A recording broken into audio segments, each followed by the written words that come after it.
عالمانہ وقار کے ساتھ آگے بڑھ رہے ہیں اور دو چار مریدین ہیں جو آپ کے پیچھے پیچھے چل رہے ہیں.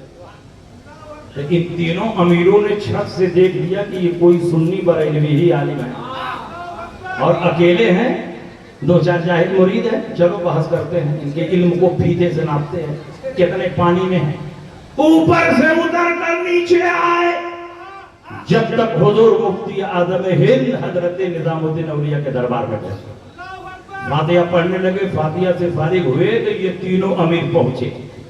ان تینوں امیروں کی ہسٹری اور تاریخ یہ ہے کہ ایک امیر وہ تھا جس نے اپنی بیوی کی محبت میں ماں کو تھپے مار کر گرا دیا, اس کا ہاتھ ٹوٹ گیا. ایک امیر وہ تھا جس نے یتیم کا ناحق مال غصب کیا تھا. اور تیسرا امیر وہ تھا جس نے اپنے گھر کی نوکرانی کے ساتھ منہ کالا کیا تھا. یہ ساری باتیں دنیا کی نظروں سے چھپی تھی, کوئی نہیں جانتا تھا.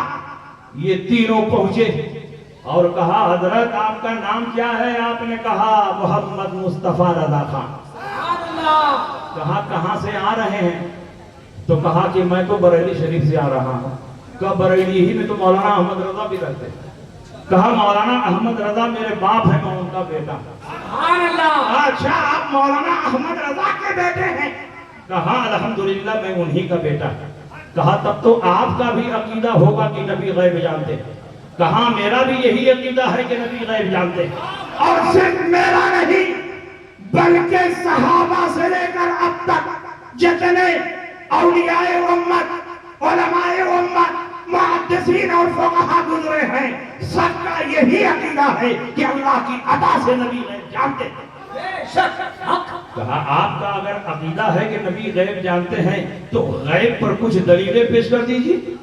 آپ نے فرمایا دیکھو میں سفر میں ہوں, بحث کا موڈ نہیں ہے. ہمارے علماء نے بہت ساری کتابیں اس موضوع پر لکھی ہیں, تم ان کتابوں کا مطالعہ کر لو. انہوں نے کہا نہیں آپ دعویٰ کر رہے ہیں تو آپ اپنی زبان سے دلیل پیش کیجئے. آپ نے فرمایا میرے والد امام احمد رضا نے الدولۃ المکیہ لکھی ہے, تم اس کا مطالعہ کر لو. کہا نہیں آپ اپنی زبان سے دلیل پیش کیجئے. حضور مفتی اعظم نے فرمایا میاں مان جاؤ کہ نبی غیب جانتے ہیں. کہا ہم نہیں مانیں گے جب تک آپ دلیل نہیں دیں گے, ہم نہیں مانیں گے. آپ نے فرمایا میاں مان جاؤ کہ نبی غیب جانتے ہیں. کہا ہم نہیں مانیں گے جب تک آپ دلیل نہیں دیں گے, ہم نہیں مانیں گے. مفتی اعظم کو جلال آیا. آپ نے فرمایا دلیل چاہیے. کہاں دلیل چاہیے؟ بس ایک امیر کا ہاتھ پکڑا. کہا بتا اپنی ماں کو دھکے مار کر گرا دینا کیسا ہے؟ اس کے بعد دوسرے امیر کا ہاتھ پکڑا. کہا بتا یتیم کا ناحق مال غصب کر لینا کیسا ہے؟ پھر تیسرے یتیم کا ہاتھ پکڑا اور کہا بتا اپنی نوکرانی کے ساتھ منہ کالا کرنا کیسا ہے؟ جو بات ان کے سینے میں چھپی ہوئی تھی مفتی اعظم نے اس کو ظاہر کر دیا. چہرے کا جغرافیہ بدل گیا, چہرے کا رنگ بدل گیا, زمین کھسک گئی. یہ تینوں امیر حضور مفتی اعظم کے قدموں پر گر گئے. کہا حضور دلیل نہیں چاہیے, دلیل مل گئی ہے. جب بریلی کے مصطفیٰ کے علم کا یہ عالم ہے تو مدینے کے مصطفیٰ کے علم کا کیا؟ نعرہ تکبیر, نعرہ رسالت.